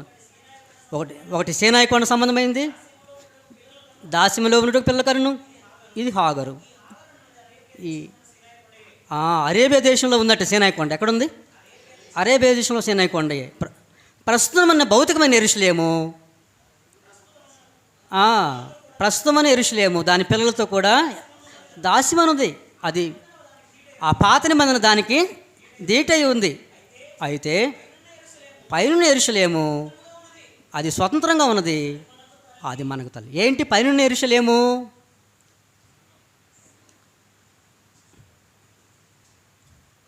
ఏంటి ఆ పైనున్న యెరూషలేము? ప్రకటన 21వ అధ్యాయం 1-4.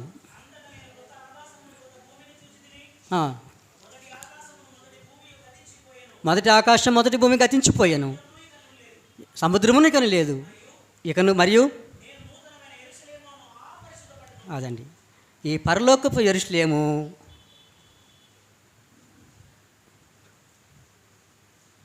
నూతన యెరూషలేము. యెరూషలేము అదనమాట. ఏంటిది ఇది? నూతన యెరూషలేము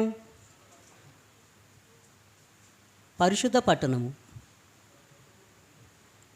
తన భర్త కొరకు అలంకరింపబడినదై పెండ్లి కుమార్తె వలె సిద్ధపడి పరలోకం నుండి దిగివచ్చుట చూచితిని. ఇప్పుడు చెప్పండి, ఆ పరిశుద్ధ పట్టణం పరలోకమా? పరలోకం నుంచి దిగి వస్తున్న పెండ్లి కుమార్తెనా? పరలోకమైతే కాదు. ఏం బ్రదర్? మనుషుల అభిప్రాయం చూడండి. ఒక్కసారి ఆ పట్టణాన్ని ఏమంటారు? పరలోకం అంటారు. అదండి, అది పరలోకమైతే కాదు. పరలోకం దిగి వస్తున్న పెండ్లి కుమార్తె. అప్పుడు 9-10 వచనాలు అన్నాడు. ఏమన్నాడు? ఇటు ఆ 7 దూతల్లో ఒకడొచ్చి, ఇటు రమ్ము, నేను నీకేం చూపిస్తాను? పెండ్లి కుమార్తెను అనగా గొర్రెపిల్ల భార్య. గొర్రెపిల్ల ఎవరు? యేసుక్రీస్తు. అప్పుడు గొర్రెపిల్ల భార్య ఎవరు? సంఘము. అప్పుడు సంఘాన్ని అంటే గొర్రెపిల్ల భార్యను చూపిస్తానని చెప్పి దేని చూపిస్తున్నాడు? కింద ఎక్కడి నుంచి దిగి వస్తుంది? పరలోకం దిగి వస్తున్నట్టుగా చూపించాడు అనమాట. కాబట్టి దాని పేరేంటి? పరమ యెరూషలేము, లేక పరలోకపు యెరూషలేము, సియోను. యెరూషలేము మరొక పేరేంటండి? సియోను. కాబట్టి సంఘము ఆత్మ సంబంధమైనటువంటి సియోను. ఇది దేవుడు కోరిన స్థానము. అది ఆయన నిత్య విశ్రమ స్థలం. ఇప్పుడు చెప్పండి, హెబ్రీ పత్రిక 4వ అధ్యాయము పరలోకాన్ని సూచిస్తుందా? క్రీస్తు ప్రభు సంఘాన్ని సూచిస్తుందా? ఇప్పుడు దాకా ఆ వాక్యం చదివి అందరూ ఏమనుకున్నారు? పరలోకం అనుకున్నారు. ఇప్పుడు మనము ఆయనకి విశ్రాంతిలో ప్రవేశించాలంటే ఎక్కడుండాలి? సంఘంలో బాప్తిసం పొంది ఎవరైతే ఆయన సంఘంలోకి ప్రవేశిస్తున్నారో వారందరూ ఆయన యొక్క విశ్రాంతిలో ప్రవేశిస్తున్నారు. ఇప్పుడు మీకు అర్థమైంది అనుకుంటాను సమాచారం. అర్థమైందండి? కంప్లీట్గా అర్థమైందా? కొద్దిగానా? పూర్తిగా. అప్పుడు పరలోకపు యెరూషలేము, ఆత్మ సంబంధమైన యెరూషలేము, పరమ యెరూషలేము, నూతన యెరూషలేము, పరిశుద్ధ పట్టణము, పెండ్లి కుమార్తె వలె అలంకరించబడిన గొర్రెపిల్ల భార్య, లేక క్రీస్తు ప్రభు యొక్క సంఘము. ఇప్పుడు ఈ క్రీస్తు సంఘము, క్రీస్తు ప్రభు యొక్క సంఘము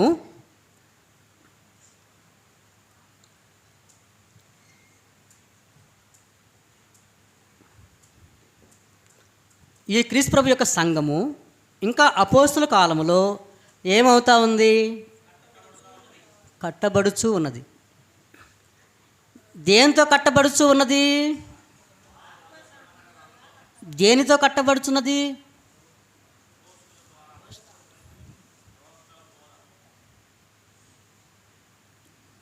దేనితో కట్టబడుతుంది? అపోస్తల బోధలో ఏముంది?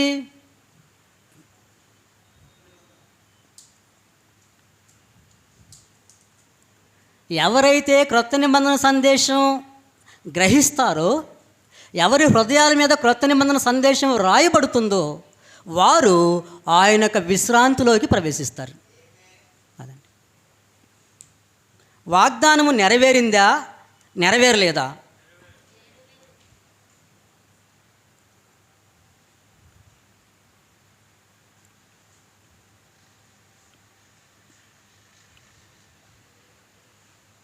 నెరవేరిందా, నెరవేరలేదా? నెరవేరకపోతే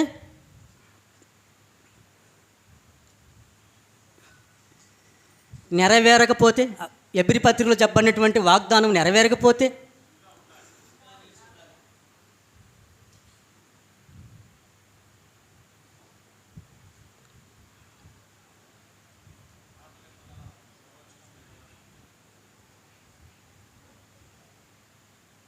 ఇంకనూ నెరవేరకపోతే పాత నిబంధన ఇంకను ప్రవక్తల గ్రంథము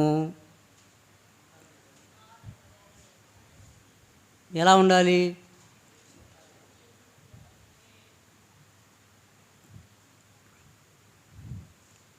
ఒకవేళ ఆ వాగ్దానం ఇంకా ఆ వాగ్దానం దేనికి సంబంధించిందండి?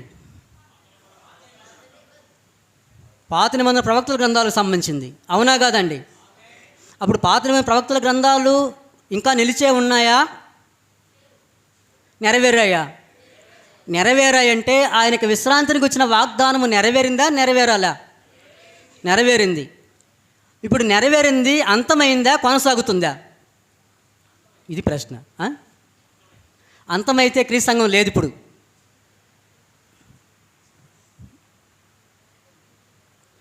ఆన్సర్ కరెక్ట్గా ఉండాలి. క్రొత్త ఆకాశం క్రొత్త భూమి నెరవేరిన తర్వాత అంతమైందా, కొనసాగుతుందా? ఆత్మ సంబంధమైన సంగతులు నెరవేర్చబడి, ఆత్మ సంబంధమైన సంగతులు నెరవేర్చబడి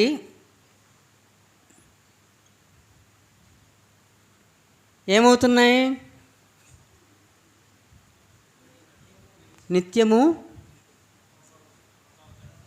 కొనసాగుతున్నాయి. అది మృతుల పునరుత్థానం కావచ్చు, క్రొత్త ఆకాశం క్రొత్త భూమి కావచ్చు, నిత్య జీవము కావచ్చు, ఆయన యొక్క విశ్రాంతిలో ప్రవేశించడం కావచ్చు, బాప్తిసం ద్వారా రక్షణ పొందడం కావచ్చు. ఆత్మ సంబంధమైనది క్రొత్త నిబంధనకు సంబంధించిన ప్రవచనాలు ఏదైనా ఉంటే అది నెరవేర్చబడి ఏమవ్వాలి? కొనసాగాలి. నెరవేర్చబడే స్థితిలో ఎవరున్నారు? అపోస్తల కాలంలో క్రైస్తవులు. నెరవేర్చబడిన తర్వాత కొనసాగుతున్న కాలంలో ఎవరున్నారు? మనమున్నాం. అది బైబిల్ సందేశం. ఆ విషయాలు మనం అర్థం చేసుకోకపోతే, ఆ విషయాలు మనం సరిగా గ్రహించకపోతే దుర్బోధలు వస్తాయి. ఏమొస్తాయి? బైబిల్ను అపార్థం చేసుకొని బోధించే అవకాశం ఉంటుంది. అర్థమవుతుంది? దేవుని వాక్యాన్ని అపార్థం చేసుకొని అబద్ధంగా బోధిస్తే వచ్చేది స్వకీయ నాశనం. అర్థమవుతుందండి? ఇప్పుడు దాకా మనం చదివినటువంటి వాక్య భాగాలన్నీ కూడా ఆయన యొక్క విశ్రాంతి స్థలము ఏదని చెప్పింది. ఆత్మ సంబంధమైనటువంటి సియోను, క్రీస్తు ప్రభు యొక్క సంఘము. పరలోకం సియోనా? పరలోకం పరిశుద్ధ పట్టణమా? పరలోకము దేవుని ఇల్లా? కాదు. దేవుని ఇల్లు హెబ్రీ పత్రిక 3వ అధ్యాయం ప్రకారం మనమే. దేవుని ఇల్లు ఎవరండి? మనమే. అంతే కదండి. సంఘమే దేవుని ఇల్లు. అప్పుడు 14వ అధ్యాయం యోహాను సువార్త, మీ హృదయములను కలవరపడనీయకుడి, నేను మీకు స్థలము సిద్ధపరచ వెలుచున్నాను. నేను వెళ్ళిన తర్వాత నేనుండు స్థలములో నేనుండు స్థలం అంటే బైబిల్ చదివేవాడికి ఎలా అర్థమైంది? పరలోకం అని అర్థమైంది. ఆయన ఉండే స్థలం ఏది? ఆయన వచ్చి రెండవ రాకడలో ఎక్కడుంటాడు? ఆ నిత్య సియోన్లో ఉంటాడు.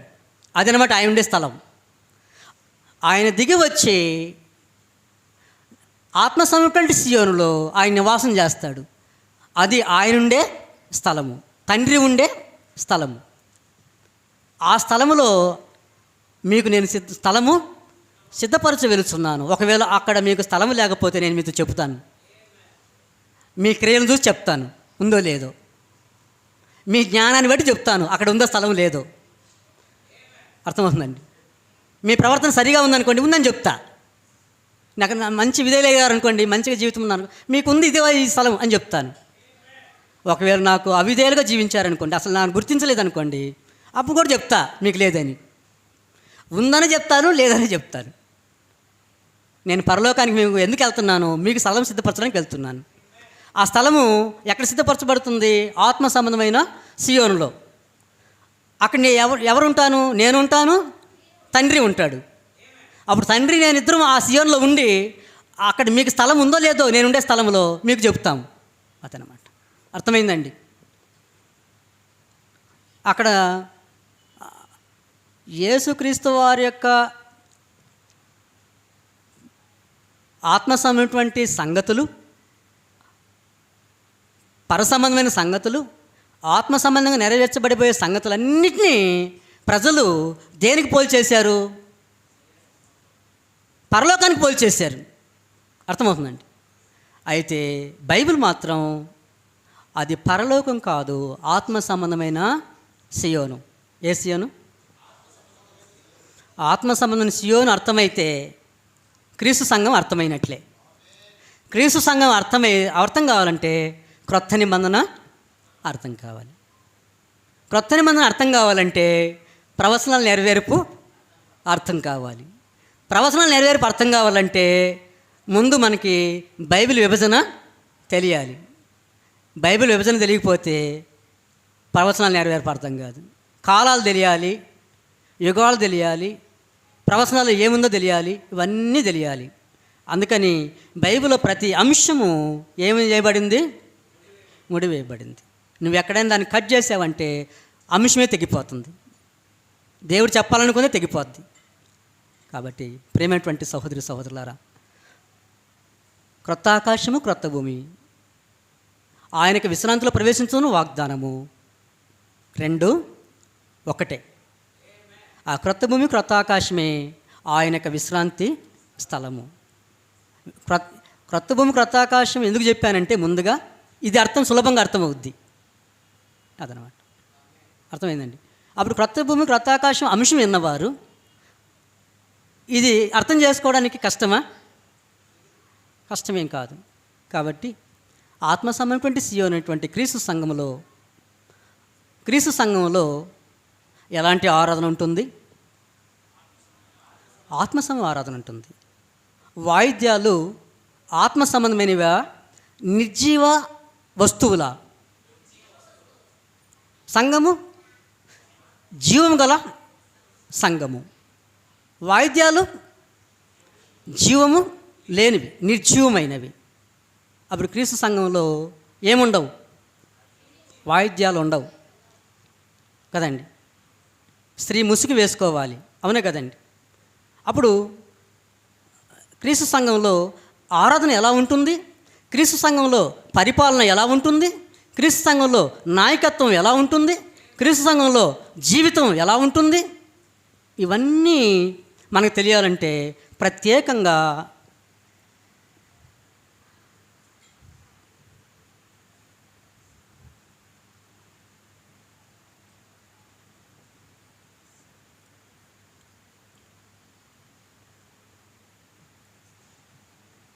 ఏం తెలియాలి? సంఘం ఎడల దేవుని సంకల్పం ఏమైందని తెలుసుకుంటే మన ఆరాధన క్రొత్త నిబంధన ప్రకారం ఉంటుంది. అర్థమవుతుంది కదండి? అప్పుడు మనం ఆ క్రొత్త నిబంధన ప్రకారం మనం దేవుని సంఘాన్ని అర్థం చేసుకుంటే అప్పుడు సంఘ నాయకత్వం అర్థమవుతుంది, సంఘ ఆరాధన అర్థమవుతుంది, సంఘంలో మనుషులు ఎలా జీవించాలో అర్థమవుతుంది, సంఘంలో సంఘ సభ్యులు ఒకరితో ఒకరితో ఎలా ఉండాలో అర్థమవుతుంది, సంఘంలో ఎలా నిరీక్షణ కలిగి జీవించాలో కూడా అర్థమవుతుంది. సంఘానికి వచ్చిన సంపూర్ణమైనటువంటి అవగాహన మనకు కలుగుతుంది. సంఘం ఎడల దేవుని సంకల్పాన్ని మనం ఎరగగలిగినప్పుడు, దేవుడు మరొక అవకాశం ఇచ్చినప్పుడు మనము సంఘం ఎడల దేవుని నిత్య సంకల్పం ఏంటో, సంఘం ఎడల దేవుడు ఏమి ఆలోచించాడు, సంఘానికి ఏదైనా పేరు ఉందా, సంఘానికి ఏదైనా పేరు ఉందండి, సంఘానికి దేవుడు పేరు పెట్టాడా,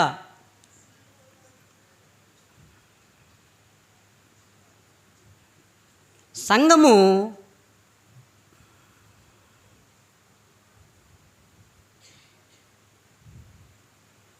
ఎవరి సంఘం? అంబేద్కర్ సంఘం. సంఘం ఎవరిది?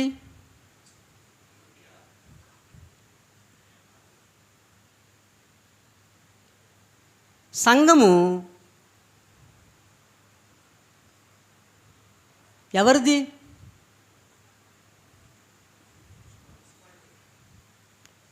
సంఘం పేరా? సంఘం పేరు అండి అది. సంఘం అంటే ఏమో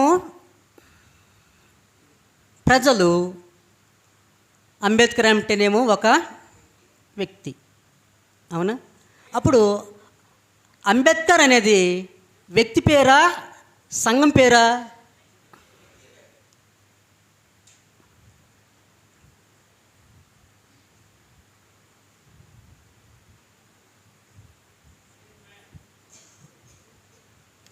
క్రీస్తు అనేది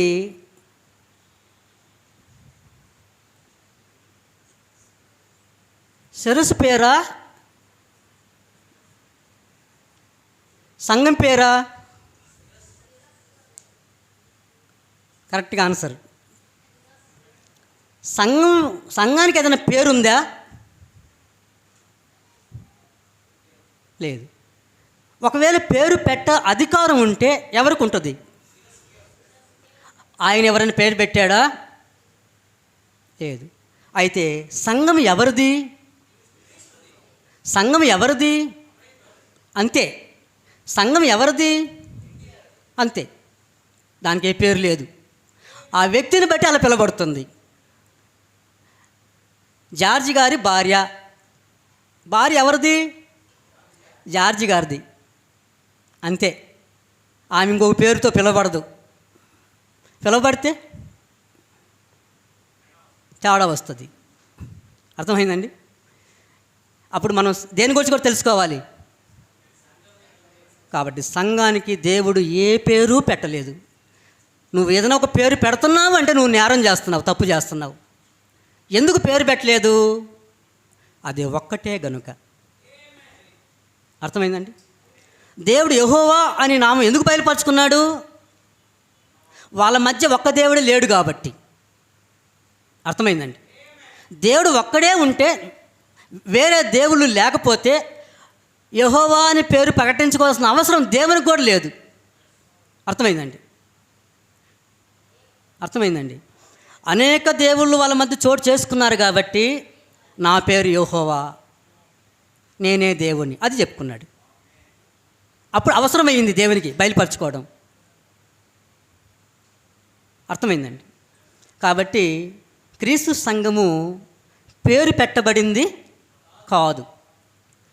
క్రీస్తును బట్టి అది ఏం చేయబడుతుంది? పిలువబడుతుంది. అంతే. అప్పుడు మనం క్రీస్తు సంఘాన్ని సంపూర్ణంగా అర్థం చేసుకుంటే మొత్తం ప్రవచనాలు నెరవేర్పు, ఆ క్రొత్త భూమి క్రొత్త ఆకాశం ఏమి అవన్నీ మనకు అర్థమవుతాయి. మొత్తం అర్థమవుతుందండి. దేవుడు మరొక అవకాశం ఇస్తే ఇంకా క్రొత్త నిబంధన సంగతులు ఎన్నైతే ఉన్నాయో వాటన్నిటినీ వివరంగా చెప్పడానికి, వివరంగా మీకు వాటిని అందించడానికి నేను ప్రయత్నం చేస్తాను. శ్రద్ధగా మీరందరూ విన్నందుకు నా హృదయపూర్వక వందనాలు తెలియజేస్తున్నాను. విశ్రాంతిని గురించిన వాగ్దానం మీకు అర్థమైంది అనుకుంటున్నాను. మీకు ఏదైనా డౌట్స్ ఉంటే మరలా నన్ను అడగండి.